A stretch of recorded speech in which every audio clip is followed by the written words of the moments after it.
Ka-Express, ito na marahil ang pinakamalaking pagbabago sa Gilas Pilipinas bago ang dalawang napakabigat na laban kontra Jordan and Iran.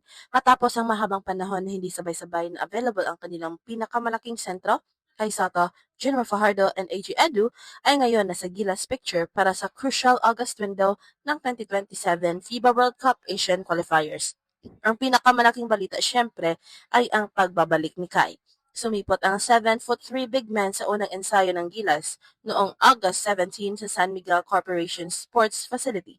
Kinumpirma mismo ni Coach Timko na nagpa-practice si Kai at sinabi niyang malaking bagay ang pag-responde nito sa tawag ng national team. Tinawag pa ni Cone si Kai Soto na isang game changer. At hindi lang basta pangalan sa pool si Kai. Makikita rin sa pinakabagong social media updates ng One Sports na nasa court na siya kasama ng Gilas habang naghahanda ang koponan. Kasama sa frontcourt plan sina AG Edu and Junmar Fajardo, kaya maaaring mabuo ang kombinasyong matagal ng gustong makita ng maraming Gilas fans. Kinumpirma rin ng GMA News na sina Edu and Fajardo ay kabilang sa grupong susuporta sa pagbabalik ni Soto para sa window na ito. May mahalagang linaw lamang. Hindi ibig sabihin nito na siguradong sabay silang magsisimula o laging tatlo ang nasa court. Pero sa roster construction, napakalaking sandata nito para kay Timton. Jordan sa August 28, Iran sa August 30, parehong sa MOA Arena. At sa dalawang must-win games na ito, Gilas finally has the possibility of unleashing its biggest frontline combination. Ito yung klase ng development na talagang kayang baguhin ang itsura ng Gilas, Pilipinas. Sa loob ng maraming international windows, palaging may kulang. Kapag nandoon si AJ Edu, maaaring wala si Kai Soto. Kapag available naman si Kai, maaaring may injury, club commitment, or ibang dahilan kung bakit hindi kompleto ang frontcourt rotation. Pero ngayon, papalapit sa dalawang napakahalagang laro kontra Jordan at Iran, nasa posisyon si Coach Timko na magkaroon ng tatlong magkakaibang klase ng malalaking manlalaro. Kai Soto, Junmar Fajardo, and AJ Edu. At nagsimula ang excitement nang biglang lumitaw si Kai sa unang araw ng Gilas practice. At ayon sa ulat ng Spin.ph, dumalaw si Kai Soto sa ensayo noong Lunes sa SMC Sports Facility kahit masama ang panahon. Sinabi ni Ko na naging maganda ang first day of practice lalo na dahil sumama si Kai at naglaan ito ng oras mula sa sarili nitong schedule upang makapaglaro para sa national team. Mahalaga ang detalye na yan. Hindi na lamang ito yung dating usapan na baka available si Kai. Hindi lamang ito speculation tungkol sa kung tatawagin ba siya. Nandoon na siya, nag-practice na siya, at ayon kay Cone, bahagi siya ng plano para sa window. Mas naging malinaw pa ang assessment ni Cone's official na FIBA report. Sinabi niyang nasa do or die situation ang Gilas at labis silang natutuwa na natumugo na si Kai sa tawag. Pagkatapos ay binigyan niya ng pinakamalakas na paglalarawan ang effect ni Kai Soto. Game changer. Bakit game changer? Dahil mahirap maghanap sa Asian basketball ng isang legitimate 7'3" center na may haba, finishing ability, and shot blocking presence ni Kai. Hindi kailangan siya ang gumawa ng 25 points kada laro para baguhin ang depensa ng kalaban. Minsan sapat lang nasa paint siya para magdalawang isip ang mga guard sa pag-atake sa rim. Ngayon, idagdag mo si AJ Adu. Ibang klase naman ang dala ni Edu. Mas mobile, mas komportable siyang lumabas sa perimeter at may kakayahang depensahan ang pick and roll. Sa modern international basketball kung saan kailangan makasabay ang malalaki sa mabilis na guards, napakahalaga ng ganitong versatility.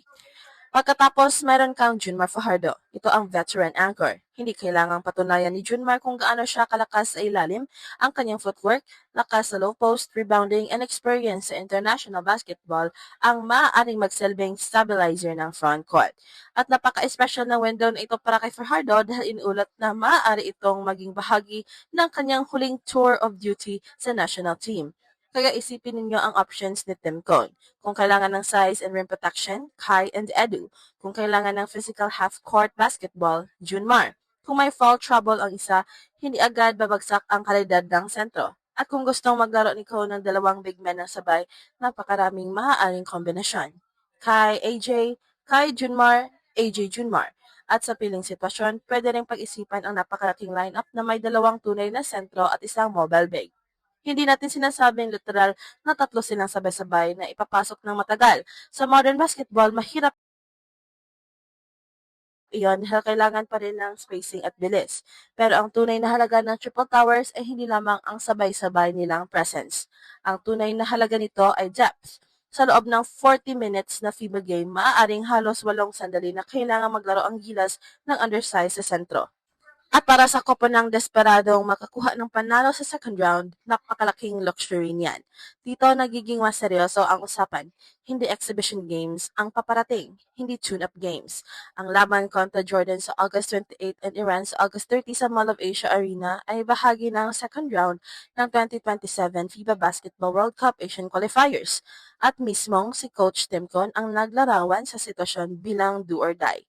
Ibig sabihin, kailangan ng gilas ang bawat advantage na makukuha nito at malaking advantage ang size.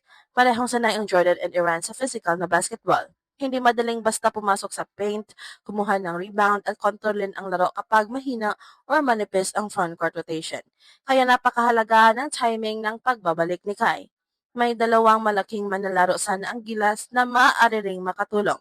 Fenton Malliora Brown and Mike Phillips. Pero ayon sa mga pinakabagong ulat, hindi sila available para sa August 28 and 30 games. Si Malliora Brown ay nagpapagaling mula sa back surgery habang may personal commitment naman si Phillips. Kung wala si Kai, mapipilitan ang gilas na umasa ng napakalaki kina Edu and Fajardo. Ngayon, may insurance sila at higit pa roon, may flexibility sila. Halimbawa, kung si AJ Edu ang gamitin laban sa mabilis and athletic na lineup, maaaring makatulong ang kanyang mobility sa depensa. Kung gusto naman ng gilas na bumagal at umatake sa loob, nandyan si Junmar. At kapag kailangan kontrolin ang taas, rebounding, and rim protection, nandyan ang 7'3" na si Kai. Hindi rin maliit na bagay na makapagpapahinga ang bawat isa.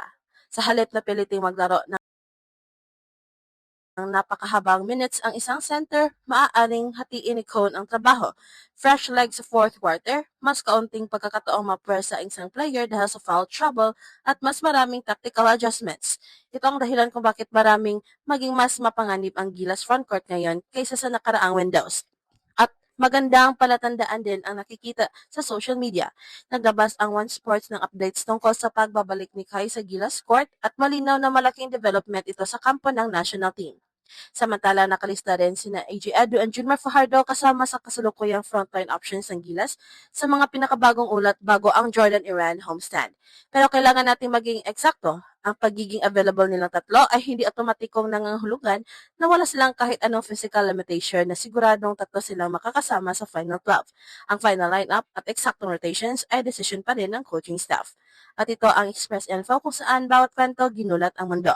Don't forget to like and subscribe.